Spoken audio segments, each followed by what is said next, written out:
देखिए।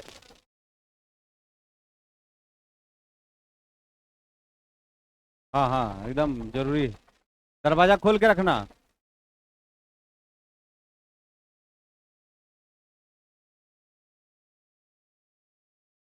मोनरा और protista protista पर ये काम हो चुका था ना। दोनों का डिटेल हम लोग निकाल चुके थे। आज के टाइटल में लिखिएगा वायरस। वायरस।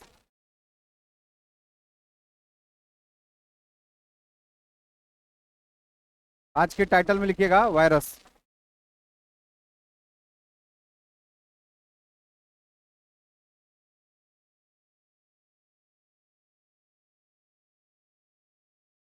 टाइटल में लिखिएगा।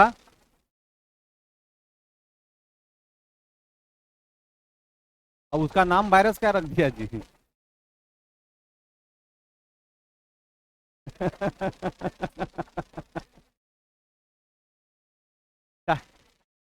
टाइटल में लिखिएगा वायरस।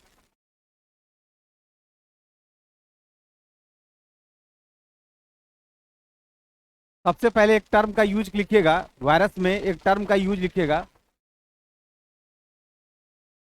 आप लोग शांत हो जाएगा तो आवाज अच्छे से जाएगा। टर्म में लिखिएगा वायरस में इवानो वस्की। इवानो वस्की। दीवानो नहीं, इवानो। हाँ।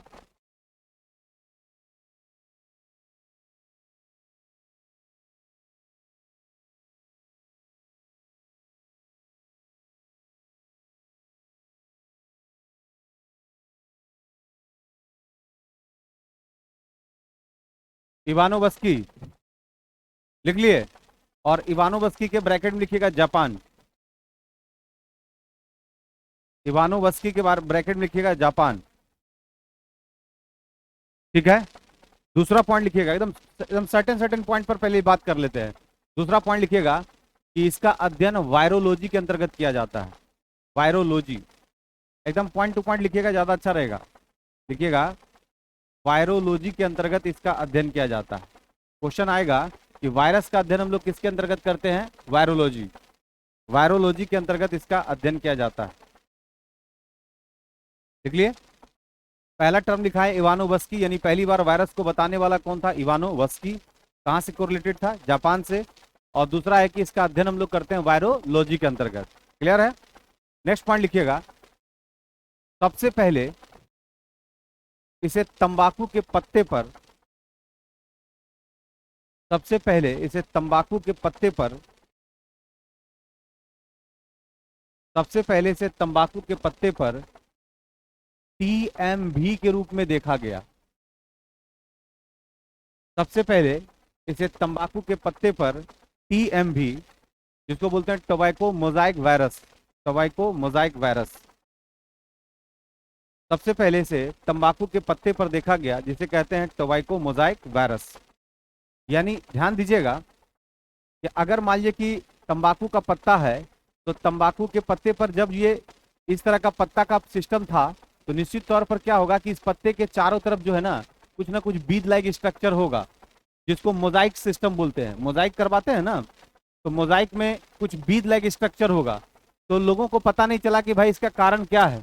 तो पता चला कि इसका नाम है that is the TMB. T मतलब टोबैको, एम मतलब और वी मतलब वायरस।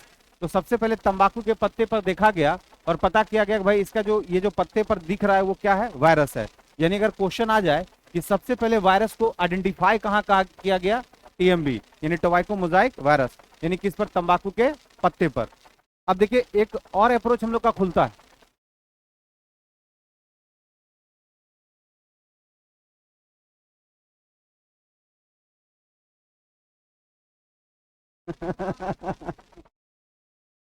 नहीं नहीं, वो लड़का एडजस्टेबल टाइप का नहीं ना लग रहा है। उसको उसको सब ऐसे करके देख रहा है, जैसे वो कुपोषित रहता सब बिठा लेता है। वो है पोषित, तो उसको सब शक के निगाह से देख रहा है। वो सोच रहा, हाँ, वो सोच रहा है कि जिस बेंच पे बैठेगा सबको रिलीज कर देगा। ठीक है।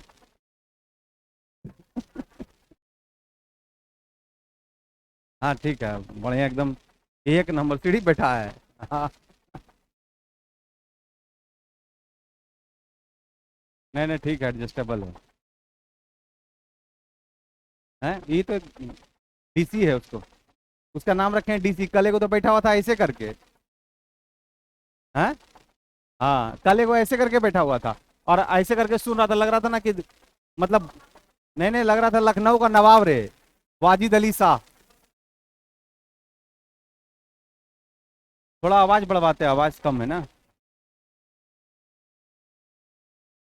आवाज ठीक है, आवाज पीछे सही जा रहा है। हाँ तब फिर बढ़ाने की जरूरत नहीं है। थोड़ा आवाज कम है क्या, थोड़ा सा, ठीक है, ठीक।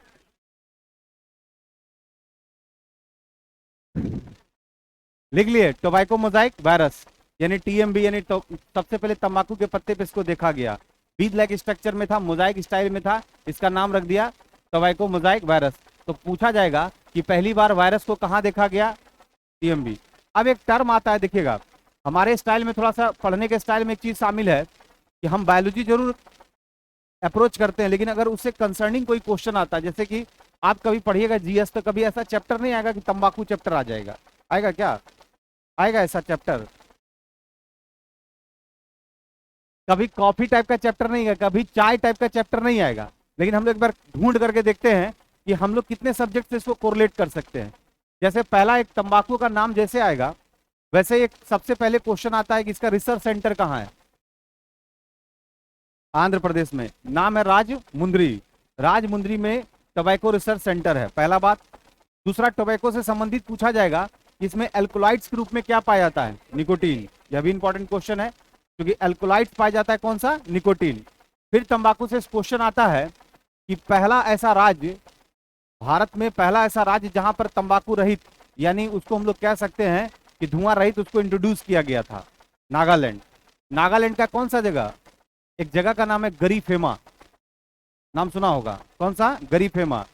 एगो बॉक्स बनता है ना, बनाइए एगो बॉक्स, और बॉक्स के ऊपर में लिखिएगा तंबाकू। बॉक्स के ऊपर में लिखिएगा तंबाकू।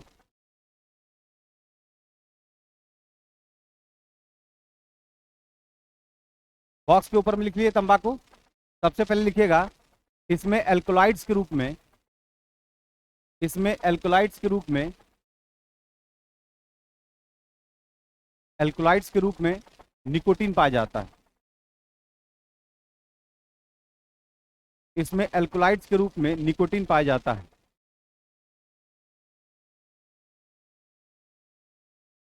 निकोटीन, ठीक है। दूसरा पॉइंट लिखिएगा तंबाकू निषेध दिवस। तंबाकू निषेध दिवस बड़ा फेमस क्वेश्चन है, कितना तारीख, 31 मई, बहुत अच्छा, 31 मई, तंबाकू निषेध दिवस 31 मई। इसके बाद लिखिएगा टोबैको रिसर्च इंस्टीट्यूट, तंबाकू रिसर्च सेंटर, संस्थान, टोबैको रिसर्च इंस्टीट्यूट, तंबाकू रिसर्च संस्थान। लिखिएगा आंध्र प्रदेश के राजमुंद्री, आंध्र प्रदेश के राजमुंद्री, आंध्र प्रदेश के राजमुंद्री, लिख लिए।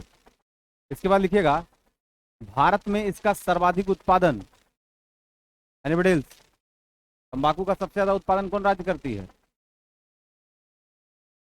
बोलिए, एनीबॉडी, समस्तीपुर राज्य है। समस्तीपुर तो ठीक है, बिहार में जिला है जहां तंबाकू का उत्पादन ज्यादा होता है। हम पूछ रहे भारत में कौन सा राज्य, बताइए। हाँ आंध्र प्रदेश में बैन है, इसलिए अब आंध्र प्रदेश का प्रोडक्टिविटी तो कम हो जाएगा ना, बैन हो गया तो दूसरे नंबर पे तो गुजरात का पोजीशन बनेगा, ठीक है। यानी दो ही जगह आंध्र प्रदेश और गुजरात का जो लोकेशन है वहां पर उत्पादन ज्यादा होता है। वैसे अगर देश पूछेगा सबसे ज्यादा कौन उत्पादन करता है, चाइना। और खपत ज्यादा कहाँ है, चाइना, याद कीजिएगा। उत्पादन भी करता है ज्यादा और खपत भी उसके यहाँ ज्यादा है, देखिएगा। देश में चाइना सबसे अधिक उत्पादन, राज्य में गुजरात लिख लीजिए, आंध्र प्रदेश में बैन कर दिया है।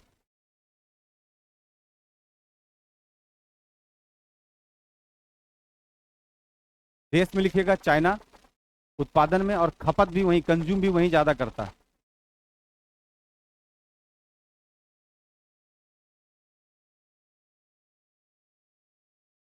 और पहली बार इसको प्रोहिबिट किया गया था नागालैंड के गरीफेमा, नागालैंड का, नागालैंड का एक जगह था गरीफेमा, गरीफेमा, प्रोहिबिट मतलब निषेध, नागालैंड का गरीफेमा, गरीफेमा एक गांव था जहां पर उसको सबसे पहले प्रोहिबिट किया गया था, उसको रोका गया था तंबाकू से संबंधित। नेक्स्ट पॉइंट लिखिएगा, तंबाकू की खेती भारत में इंट्रोड्यूस करने का श्रेय पुर्तगालियों को जाता है। देखिए कैसे कोरिलेट हो रहा है, तंबाकू की खेती करने का श्रेय पुर्तगालियों को जाता है।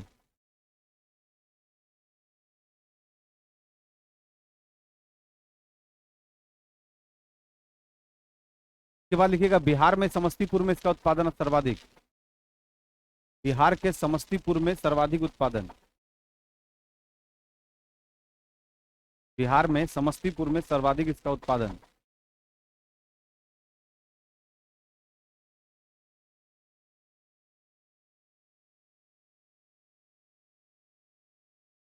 अच्छा एक चीज बताइएगा, कोई मुगल काल का बादशाह था जो इस पर निषेध लगाया था? Anybody else? कोई कोई मुगल बादशाह था? लगाइए दिमाग। तंबाकू के बारे में लिखा हुआ था तो शराब था, मद्य निषेध। हमको लगा कहीं कंफ्यूजन में तंबाकू नहीं समझ लो उसको तुम। क्लियर? अच्छा एक चीज बताओ, जब पुर्तगाली आके इंट्रोड्यूस किया तो निश्चित तौर पर इसको आते आते इस सेगमेंट में आते आते लेट लगा होगा, क्योंकि पहले से हम लोग क्या दूसरा दूसरा दूसरा दूसरा एडिक्टेड मटेरियल चल रहा था।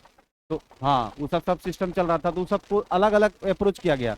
इतना काफी है, क्वेश्चन इसी में से कोई पूछ सकता है। जैसे सबसे ज्यादा पूछने का चांस बनता है कि इसमें अल्कोलाइड्स के रूप में पाया जाता है निकोटीन, और चाय में पाया जाता है थीन, और कॉफी में पाया जाता है कैफीन। ये 3 क्वेश्चन पूछता। खैर बॉक्स बंद कर लीजिए।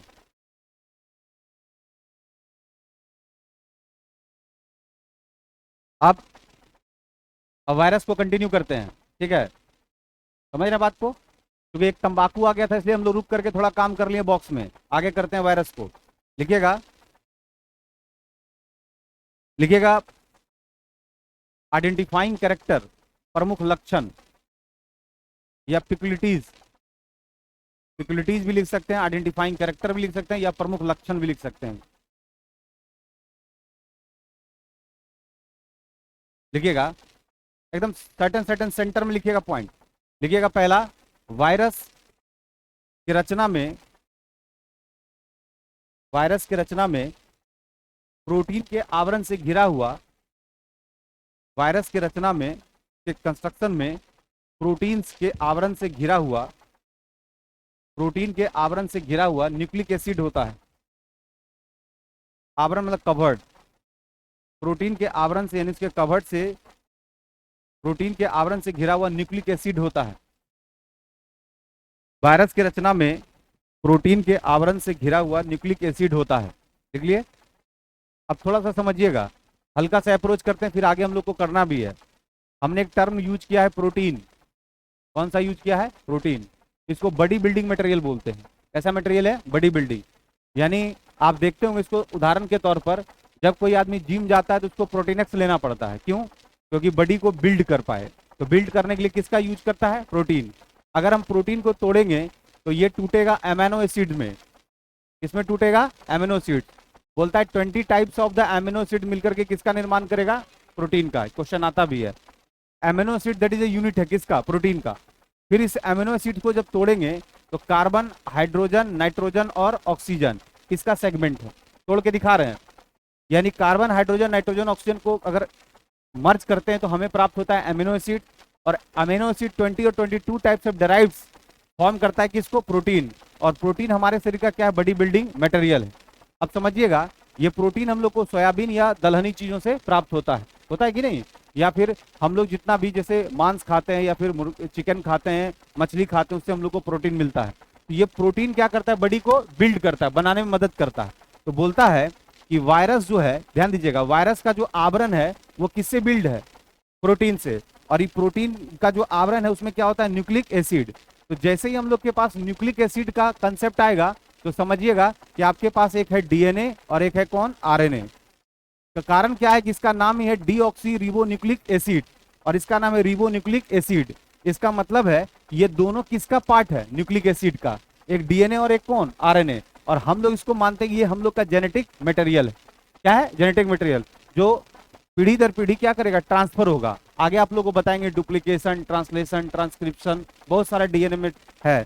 इसके बाद आरएनए में हम लोग messenger RNA, transfer RNA, ribosomal RNA, बहुत सारा इसमें है। तो हम लोग अभी रुक करके बात करेंगे तो ये थोड़ा सा और कम्प्लेक्स हो जाएगा, हम लोग को कम्प्लेक्सिटी में नहीं फंसना है। बस इतना जानना है कि जो वायरस है उसका जो आवरण है वो किसका है? प्रोटीन का। और वो प्रोटीन का जो आवरण है एक तरह का क्या है? Nucleic acid. और न्यूक्लिक एसिड को हम लोग डिफाइन करते हैं तो ये दो तरीके से डिफाइन होता है, डीएनए और आरएनए। डीएनए का मतलब होता है डीऑक्सी रिबोन्यूक्लिक एसिड और आरएनए का मतलब होता है रिबोन्यूक्लिक एसिड। एक में होता है पेंटोज शुगर और एक में होता है हेक्सोज शुगर। जहां डीऑक्सी हो जाएगा वहां पेंटोज हो जाएगा और जहां राइबोज हो जाएगा वहां 6 हो जाएगा। तो थोड़ा सा क्या है कि थोड़ा सा अंदर जाना पड़ेगा बायोलॉजी में। अब कैसे इसको समझना पड़ेगा? ध्यान से समझिएगा। बोलता है कि आगे आप पढ़िएगा कि हम लोग के पास ना एक डबल हेलिक्स मॉडल है, जो double helix model Watson and Crick ने दिया था। और इस डबल हेलिक्स मॉडल में इसमें सभी जगह पर क्या है ना कि एलिल्स अपना जुड़ता है और एक बीच में स्ट्रैंड काम करता है। ये हम लोग का डीएनए का पोजीशन बनता है। तो उसमें हम लोग पढ़ेंगे कि एडनिन है, ग्वाइनिन है, साइटोसिन है, थाइमिन है। वो that is structure of that किसका? डीएनए का। इसी में बहुत सारे प्रोसेस पर हम लोग काम करेंगे। जैसे एक का नाम है ट्रांसक्रिप्शन। क्या नाम है? ट्रांसक्रिप्शन। एक का नाम है ट्रांसलेशन और एक का नाम है रेप्लिकेशन। ये सब किससे संबंधित होगा? डीएनए से। वैसे डीएनए की खोज आर्थर ने किया था, लेकिन इसका डबल हेलिक्स मॉडल दिया था वॉटसन एंड क्रिक। ये क्वेश्चन इस बार बीपीएससी का भी था। गलती से क्या किया कि डीएनए के खोजकर्ता में ऑप्शन में वॉटसन एंड क्रिक दे दिया, बहुत लोग मार दिया।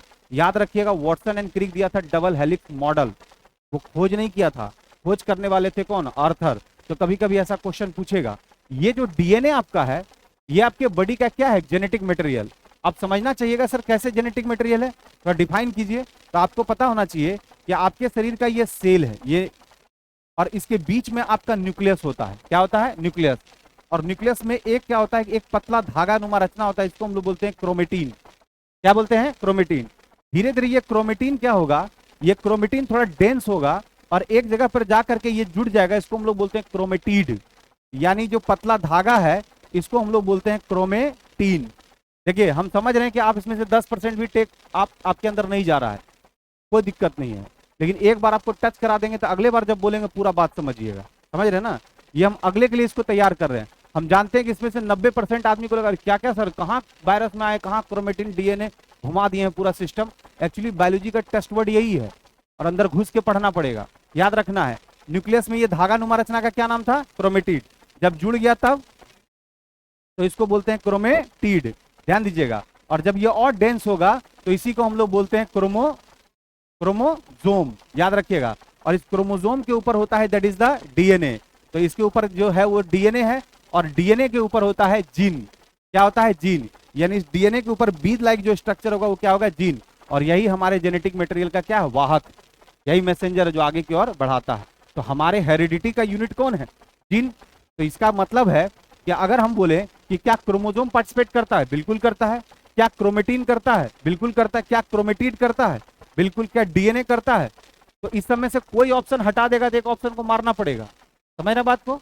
तो हम लोग बोलते हैं कि हमारे जेनेटिक मटेरियल के रूप में आनुवांशिक गुणों को आगे पीढ़ी दर पीढ़ी ले जाने का काम जीन करती है। यानी यूनिट लेवल पर कौन है? जीन। लेकिन जीन किसके ऊपर है? डीएनए के ऊपर। और डीएनए किसके ऊपर है? क्रोमोजोम। और क्रोमोजोम कहां से बना? क्रोमेटिड। और क्रोमेटिड के पहले क्या था? क्रोमेटिन। क्लियर है? तो उसी में ये सवाल पूछ रहा है, इसको रटने की जरूरत नहीं है। उसी में सवाल पूछ रहा है कि आपका जो प्रोटीन है वो प्रोटीन का एक कवर्ड है, और कवर्ड का कंसेप्ट किसका है? न्यूक्लिक एसिड का। और ये न्यूक्लिक एसिड को कितने भाग में बांटे? 2। एक कौन? डीएनए और एक कौन? आरएनए। इसका मतलब है कि जो कवर्ड है एक प्रकार का मटेरियल जो पीढ़ी दर पीढ़ी आगे बढ़ेगा। यानी अगर वायरस है तो इसका कवर्ड जो प्रोटीन का है जो न्यूक्लिक एसिड के रूप में है तो वो जेनेटिकली आगे मॉडिफाइड करेगा, आगे बढ़ेगा। तो ये क्या करेगा कि इसके जनरेशन में जो चीज पहले दिखेगा वो बाद में उसको क्या करेगा? दिखाएगा, इसका मतलब है कि ये जेनेटिक मटेरियल के रूप में इसमें काम करेगा। किसमें? वायरस में। किसमें काम करेगा? वायरस में। तो इसी क्वेश्चन अगर आ जाए कि वायरस जो है वो कवर्ड किसका होता है? प्रोटीन का। और वो मेड ऑफ किसका है? Nucleic acid. और न्यूक्लिक एसिड को कितने भाग में बांटते हैं? दो, डीएनए और आरएनए। डीएनए का full form deoxy ribonucleic acid, RNA का रिबोन्यूक्लिक एसिड। पूछेगा कि ये डीएनए एक तरह का क्या है? जेनेटिक मटेरियल है। और जेनेटिक मटेरियल को डिफाइन करने के लिए अगर हम किसी सेल में जाते हैं, उसके न्यूक्लियस की एंट्री करते हैं, तो सबसे पहले एक धागा नुमा रचना होता है, इसको क्रोमेटिन बोलते हैं। जब दोनों जुड़ जाता है तो क्रोमेटिन, जब डेंस होता है तो क्रोमोजोम। इसके ऊपर और इसके ऊपर यही मटेरियल है, और यही एक्सचेंज मटेरियल जो पीढ़ी दर पीढ़ी क्या करेगा? जाएगा। आगे हम लोग आप पूरा अच्छा से बात करेंगे, अभी तो हम लोग वायरस पर ही बात कर रहे हैं। क्लियर? लिखिएगा। थोड़ा सा कॉम्प्लेक्स है, ठीक है, थोड़ा समझिएगा और जबरदस्त कंसेप्ट खुलेगा। जितना खोलेंगे उतना खुलेगा बायोलॉजी, और लग जाएगा कि हम लोग इसको बहुत अच्छे तरीके से पढ़े हैं, ये नहीं कि खाली टच किए हैं। क्लियर? लिखिएगा। एक्सटर्नल कवर को एक्सटर्नल कवर को एक्सटर्नल कवर को कैप्सिड कहा जाता है। खूब पूछता है question. Capsid, CAPSID। External cover को कैप्सिड कहा जाता है। कैप्सिड। और कहीं ना कहीं हमको लगता है कि ये जो कैप्सिड है ना, ये word it is taken from the capsule. Capsule के अंदर दबा होता है, जब हम लोग दोनों को खींचते हैं बल्ब को, तो उसके अंदर मटेरियल दिखता है ना, तो कैप्सिड मतलब कवर करने वाला। तो एक तरह से कैप्सूल से ही कैप्सिड का संरचना बना होगा, कहीं ना कहीं इसका इंटरेक्शन होगा। नेक्स्ट पॉइंट लिखिएगा। पूरे पार्टिकल को पूरे पार्टिकल को पूरे कण को पूरे पार्टिकल को पूरे कण को विरियन कहा जाता है। पूरे पार्टिकुलेट को, पार्टिकल यानी कण को विरियन कहा जाता है। Virion, VIRION, virion. पूरे पार्टिकल को क्या कहा जाता है? विरियन। अगर पूछेगा कि कवर को क्या बोलते हैं? किसका बना होता है? Made up of nucleic acid. Nucleic acid कितने प्रकार का? कौन कौन?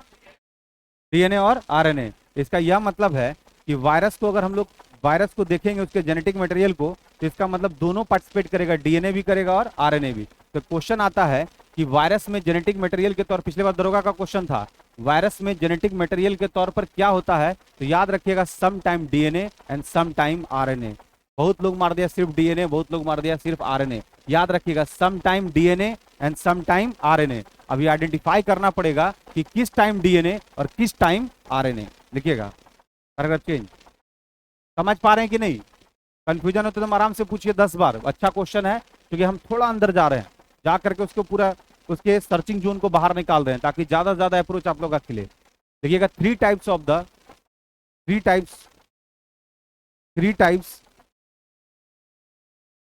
टाइप्स का वायरस होगा। पहला नंबर लिखिएगा, नंबर 1 प्लांट वायरस। पहला लिखिएगा प्लांट वायरस, ठीक है? कौन सा वायरस? Plant virus. लिखिएगा, प्लांट वायरस में एग्जांपल में लिखिएगा TMB और YMB, टोबैको मोजाइक वायरस और येलो मोजाइक वायरस।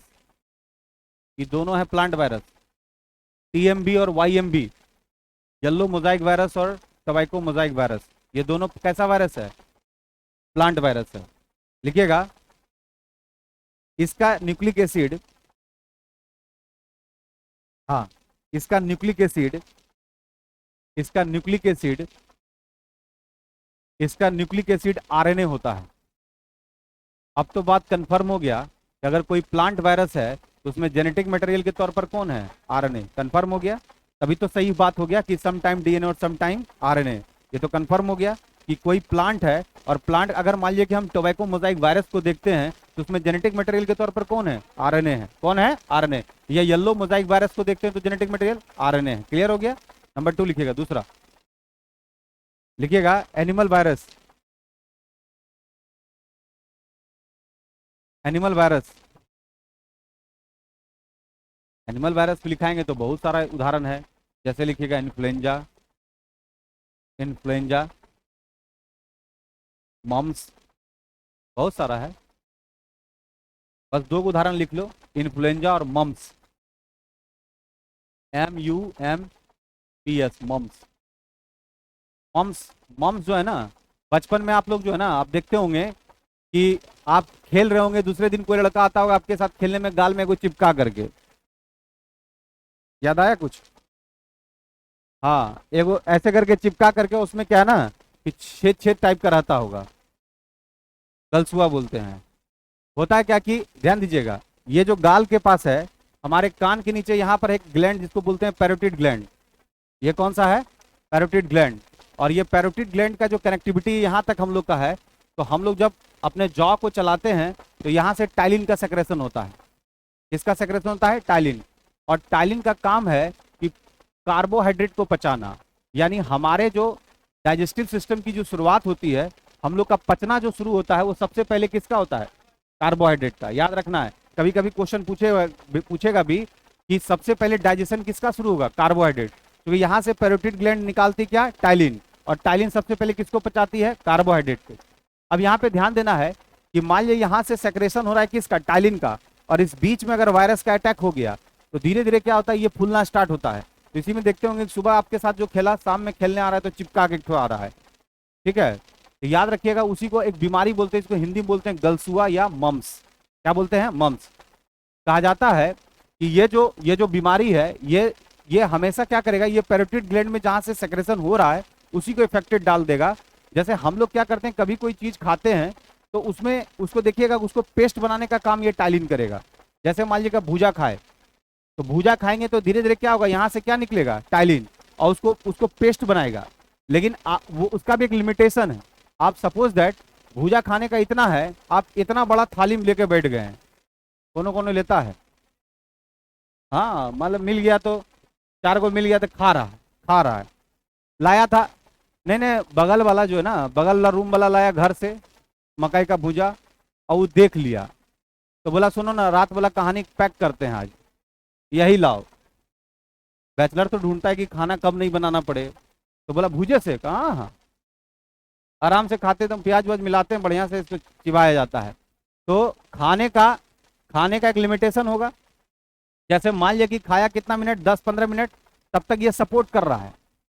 उसके बाद एक समय के बाद ये दर्द करना शुरू हो जाता है, तो देखिएगा क्या करेगा? पानी पिएगा हल्का सा, ताकि वो गीला हो जाए, और फिर खाएगा, तो फिर इसका अपना टाइलिन देने का टेंडेंसी कम होगा। एक समय ऐसा आएगा जब मुंह चलेगा तो सिर्फ पाउडर रहेगा उसके मुंह में। अगर बगल वाला कोई बोले तो फूंक दे उसके मुंह में, फूंक सकता है।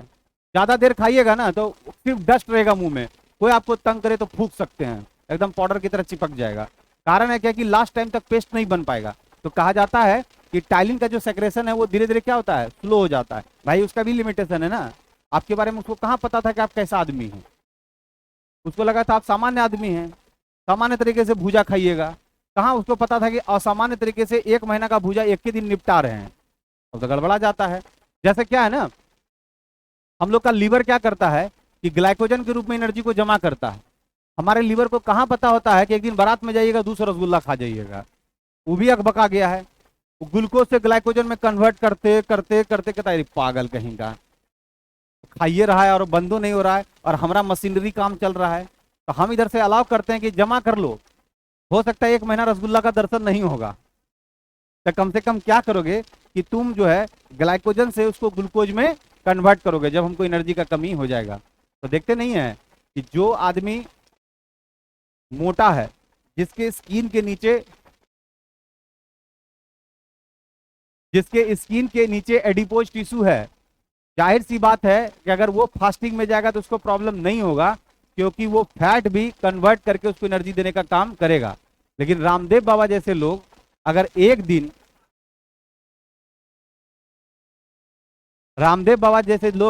दिन फास्टिंग में जाएंगे तो टंगा जाएंगे। इसीलिए देखे होंगे कि अन्ना हजारे लंबा चलते थे, और उसका देखा देखी रामदेव बाबा किए तो दूसरे दिन टंगा के चले गए। कारण क्या है कि रामदेव बाबा के स्किन के बाद सीधा हड्डी है, बीच में कोई मसल्स और एडिपोज टिश्यू नहीं है। तो याद रखना है कि थोड़ा बहुत रहना जरूरी है, तभी सब चमकेगा, नहीं तो मुंह सूखा हुआ टाइप का लगेगा। देखते हो ना, जो जो दौड़ता है इसका ये और ये दोनों सटने वाला रहता है। एक समय एक समय ऐसा आएगा कि ज्यादा दौड़ जाएगा तो मुंह शंक्वाकार हो जाएगा। Concept clear? तो ध्यान रखिएगा कि आपके आपके शरीर में जो यहां से निकलता है जो टाइलिन, वो क्या है? दैट इज द, किसको पचाता है? कार्बोहाइड्रेट को। और आपके शरीर में पहला पाचन किसका होगा? कार्बोहाइड्रेट का। और इसी में इफेक्ट करता है कौन? वायरस। इसी को बोलते हैं मम्स। तो एनिमल वाले में पूछेगा कि उसमें जेनेटिक मटेरियल के तौर पर कौन रहेगा? Some time DNA and some time RNA. लिखिएगा, लिखिएगा, some time DNA and some time RNA. यही क्वेश्चन पूछा था direct. Some time DNA and some time RNA. किस किस वायरस में? एनिमल वायरस में। और अगर प्लांट रहता तब सिर्फ आरएनए। अब लिखिएगा, एक और चीज बताए थे आप लोगों को याद होगा, हम बोले थे कि बैक्टीरिया के ऊपर चला जाएगा। किसके ऊपर चला जाएगा? बैक्टीरिया। यानी वायरस किस पर आश्रित हो जाएगा? बैक्टीरिया। तो बैक्टीरिया भी माइक्रोब्स है और वायरस भी माइक्रोब्स है, और वायरस तो कनेक्टिंग लिंक है लिविंग और नॉन लिविंग का। तो ये दोनों जब मिलेगा तो कौन सा फेज कहलाता है? बैक्टीरियोफेज। और एक और नाम बताए थे, T2 फेज, बोले थे ना। बोलता है इसमें सिर्फ और सिर्फ डीएनए होता है। लिखिएगा, थर्ड में लिखिएगा बैक्टीरियोफेज।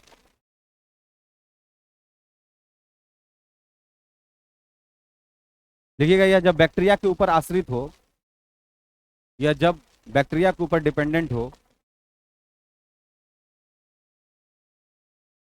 या जब बैक्टीरिया के ऊपर डिपेंडेंट हो, आश्रित हो, तो ऐसे सिचुएशन को, बैक्टीरियोफेज, ब्रैकेट में लिखिएगा। इसका एग्जांपल के रूप में T2 फेज, ये क्वेश्चन पूछ सकता है। T2 फेज एग्जांपल के तौर पे लिखिएगा, T2 फेज।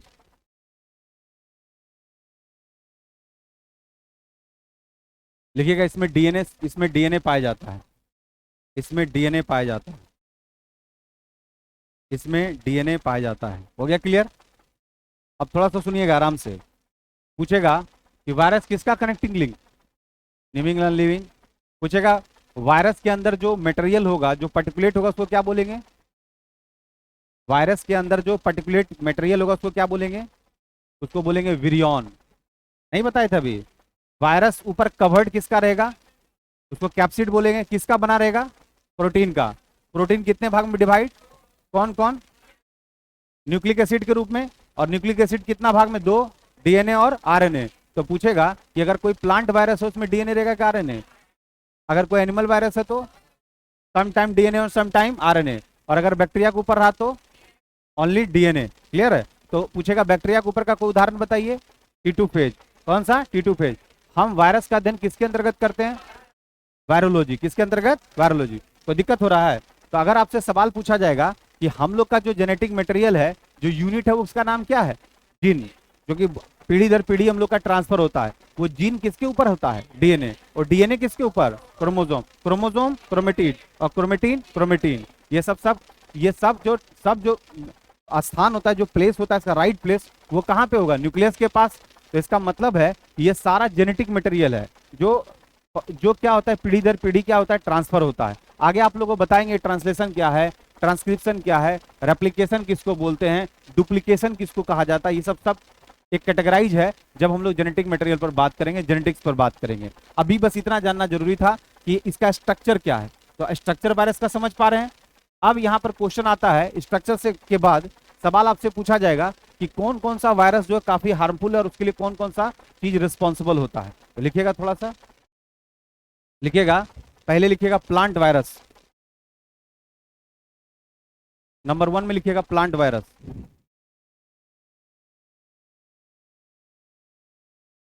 प्लांट वायरस में सीधा लिखिएगा सभी प्रकार के मोजाइक वायरस। सभी प्रकार के मोजाइक, सभी प्रकार के मोजाइक वायरस। मोजाइक वायरस मतलब YMB, TMB, अभी तुरंत बताए हैं। इसमें सभी प्रकार के कैसे वायरस आएंगे? मोजाइक वायरस आएंगे। YMB आएगा, TMB आएगा, एक और होता है PMB। लिख लीजिएगा, YMB, TMB और PMB।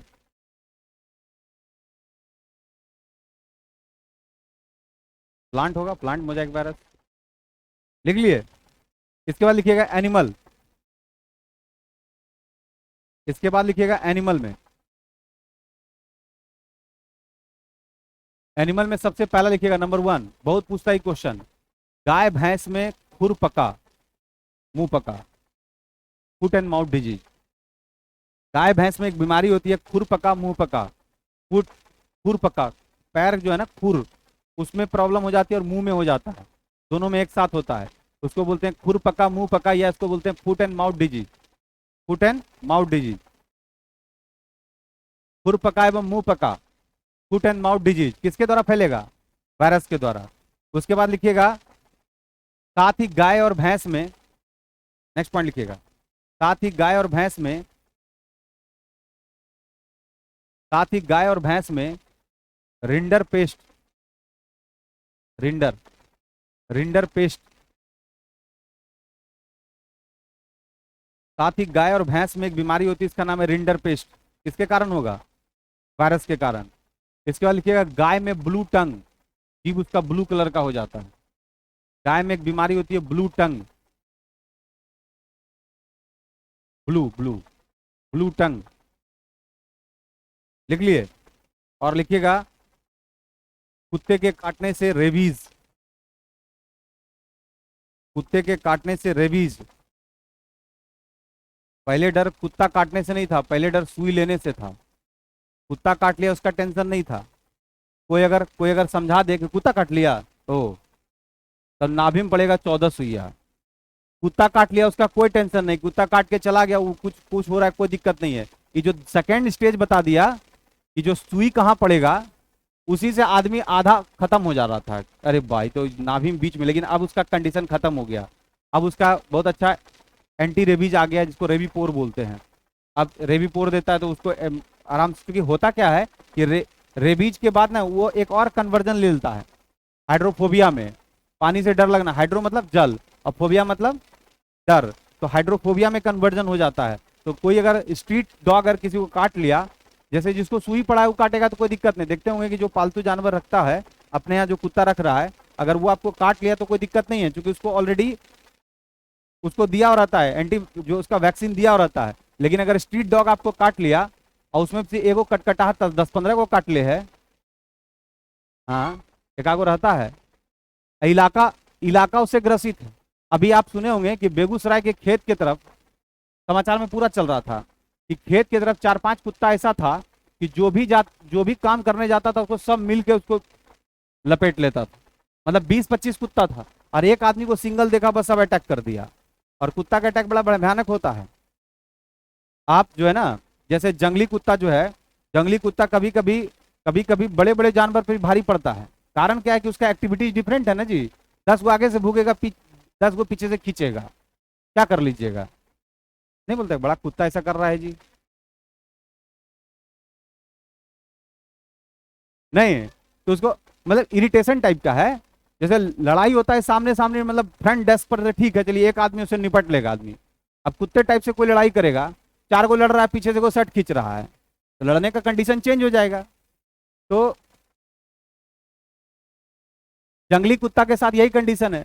तो जंगली कुत्ता में एक हॉलीवुड का फिल्म हम देख रहे थे, एक घर था, उस घर में कुछ आदमी थे और जंगली कुत्ता उस पर अटैक करना चाह रहा था, जबकि उसका पूरा बाउंड्री जो था वो तार से घिरा हुआ था।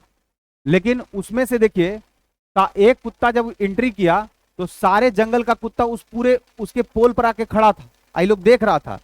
अब उसमें से एक अगर कोई सिंगल एंट्री किया और अगर किसी तरह से वो घुसने के लायक हो गया तो टोटल घुस जाएगा। और आदमी 6-7 है, तो ये लोग छेद से देख रहा था कर क्या रहा है एक्टिविटीज। तो क्योंकि होता क्या कि कुत्ते का ऑल्फैक्टरी लोब भी बहुत तगड़ा होता है, जिसको ग्रांड पिंड बोलते हैं। सूंघने का शक्ति टाइट है। आप जमीन खोद के भी घुस जाइएगा, समझेगा यही आदमी है, ऐसा नहीं कि आप निकल जाइएगा। तो मतलब उसका ग्रांड पिंड अच्छा है, तभी तो स्कोलिडोन का नाम रखा है डॉग फिश। नहीं रखा है कि भाई आप 25-30 मील की दूर दूर से पता कर लेता है मेरा प्रेडेटर आ रहा है, उसको पता चल जा रहा है। तो कुत्ते का ऑल्फैक्टरी लोब क्या होता है? ज्यादा बेहतर होता है, यानी वो ग्रांड पिंड सूंघने के शक्ति उसका ज्यादा होता है। और उससे सूंघने के शक्ति के कारण उसको देखिएगा यूज, अब आप लोग पुलिसिंग में यूज किया जा रहा है कि भाई एक चप्पल को सूंघ के दूसरे चप्पल को खोज के निकालता है। तो देखते होंगे कि जो डॉग को ला करके उसको सर्चिंग किया जाता है। तो हम कह सकते हैं कि जो कुत्ते का काटने का जो कंडीशन है स्ट्रीट डॉग का, अगर मान लिया कि उसको एक बार लग गया कि हमको ये करने के बाद कोई दिक्कत नहीं है, जैसे हम बताएं खेतों में अभी हमला हो रहा था लगातार बेगूसराय में, लास्ट लास्ट में पता है शूटर को बुलाना पड़ा, उसको मारना पड़ा सब कुत्ता को वहां पर, ये स्ट्रीट डॉग। और यहाँ पर हम लोग के यहाँ नगर निगम का सबसे बड़ा एक सबसे बड़ा समस्या भी है कि आखिर इतना करेंगे क्या, रात में आप कभी निकलिए, क्या होता है आपको समझा देगा।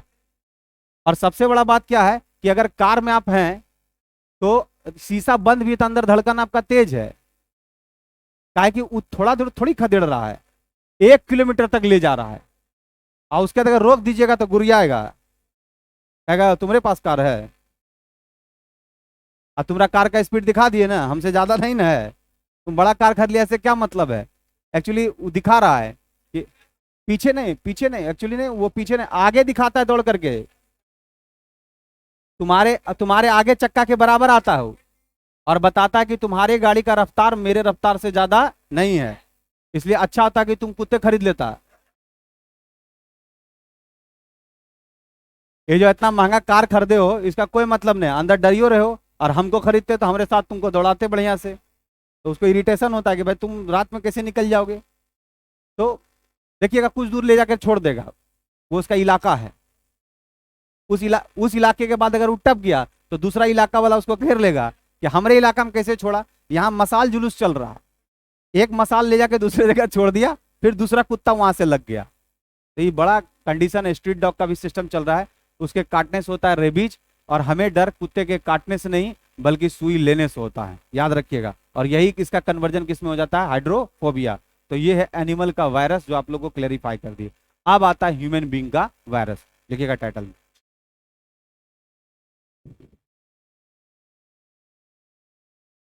लिखिएगा ह्यूमन बींग का जो वायरस है उस पर लिखिएगा सबसे पहले, सबसे पहला नाम लिखिएगा पोलियो वायरस।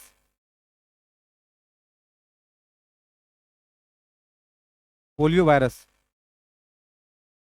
कौन खोज किया था, पापर, पापा नहीं, पापर। पोलियो वायरस के खोजकर्ता का नाम लिखिएगा पापर, पापर पापर, लिख दें, अरे पापड़ नहीं लिखना है, पापर लिख देना है, हाँ लिख लिए। इसके बाद लिखिएगा पोलियो का ओरल ड्रॉप, पोलियो का ओरल ड्रॉप, पोलियो का ओरल ड्रॉप कौन खोज करता, साबिन, बहुत अच्छा साबिन, पोलियो का ओरल ड्रॉप साबिन। इसके बाद लिखिएगा पोलियो वैक्सीनेशन, पोलियो का ओरल ड्रॉप हो गया, पोलियो का वैक्सीनेशन, सुई कौन किया था, हाँ John E Salk, John E Salk, polio का वैक्सीन लिखिएगा जॉन ई साल्क, ठीक है। पोलियो वायरस के खोजकर्ता पापर, पोलियो वैक्सीन का जॉन ई सॉल्क, और पोलियो ओरल ड्रॉप का साबिन। ब्रैकेट में लिखिएगा कि पोलियो के केस में किस सिस्टम को ये इफेक्ट करता है, नर्वस सिस्टम, पोलियो के केस में ये नर्वस सिस्टम को इफेक्ट करता है, नर्वस सिस्टम,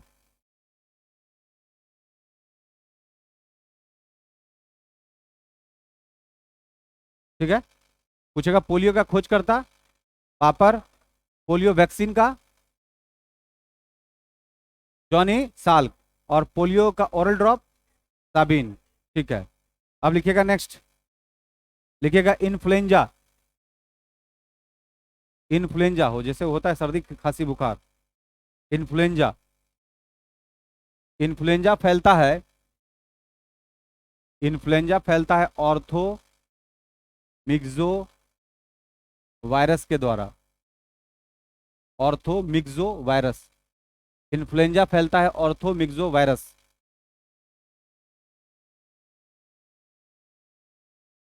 ठीक है, ऑर्थो मिक्सो वायरस। इसके बाद लिखिए डेंगू, डेंगू में जो फीवर होता है लिखिएगा अरबो वायरस।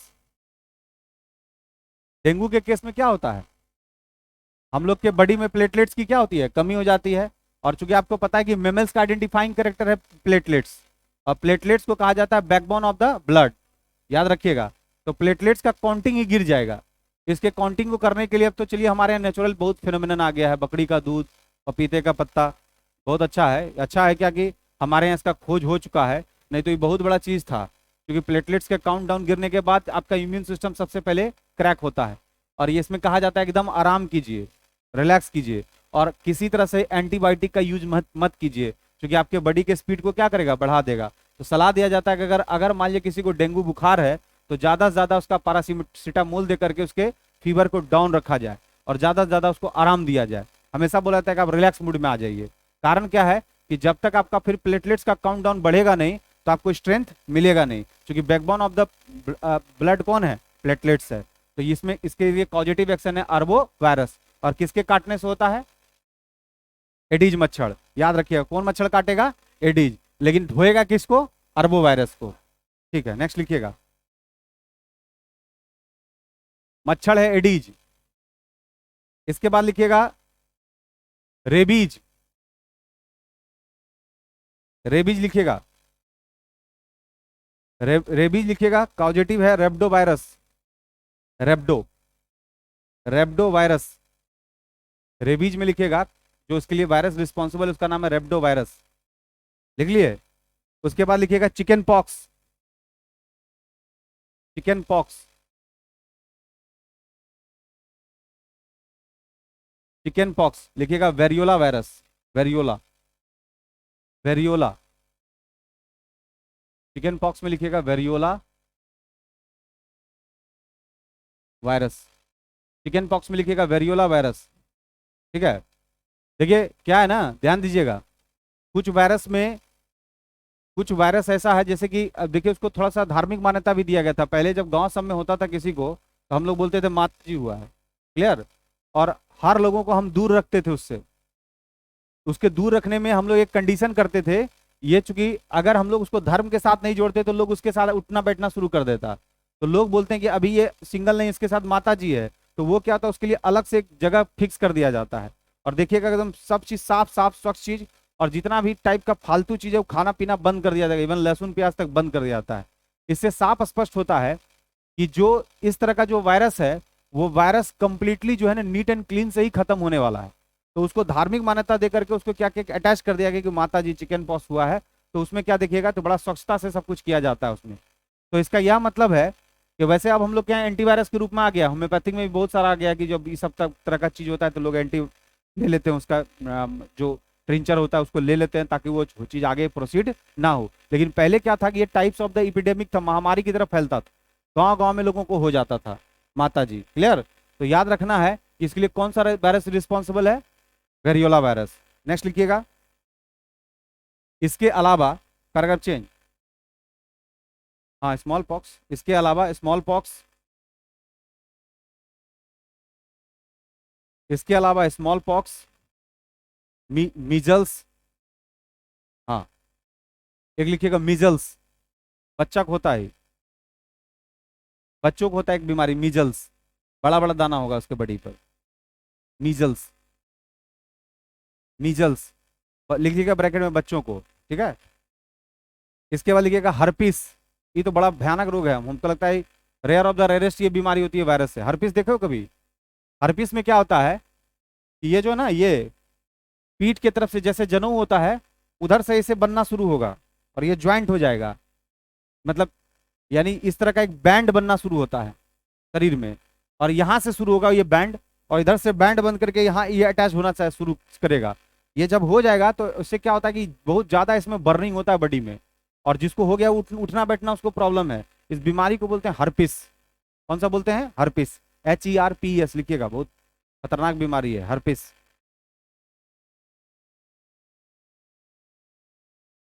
इसके बाद एक लिखिएगा येलो वायरस,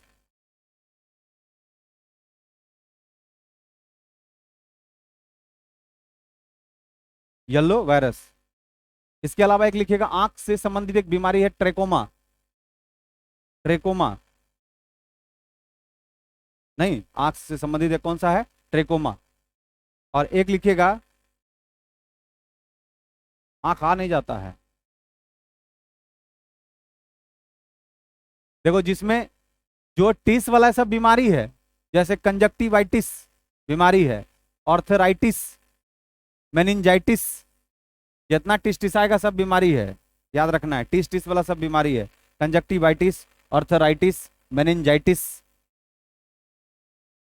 ठीक है, नेक्स्ट लिखिएगा, लिखिएगा मम्स, अभी लिखा है मम्स, मम्स ब्रैकेट में लिखिएगा टाइलिन। क्या हुआ, गर्मी लग रहा है, वो चल नहीं रहा है।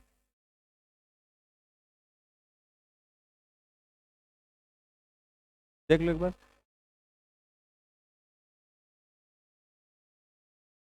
चल रहा है, क्लास चल रहा है। अच्छा चलो, अब हो गया, मम्स लिख लिए, लिखिएगा पैराग्राफ चेंज करके, इसके अलावा अन्य महत्वपूर्ण रोग, ये तो छोटा छोटा रोग है, कुछ कुछ बड़ा बड़ा रोग के बारे में बात करेंगे। इसके अलावा अन्य महत्वपूर्ण रोग,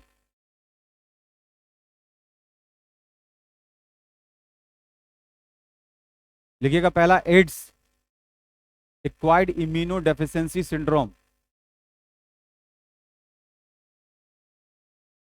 लिखिएगा AIDS, acquired immunodeficiency syndrome. Actually इसमें कुछ होता नहीं, बल्कि आपका इम्यून सिस्टम डेफिशिएंट हो जाता है, मतलब गिर जाता है, इसमें इम्यून सिस्टम ही खत्म हो जाता है। जो कोई रोग होगा वो लंबे समय तक चलेगा। किस केस में, एड्स में। कहा जाता है कि ब्लड ट्रांसफ्यूजन, सेक्सुअल जो ट्रांसमिट होगा उसमें, इस तरह के केसेस में ये एड्स फैलता है।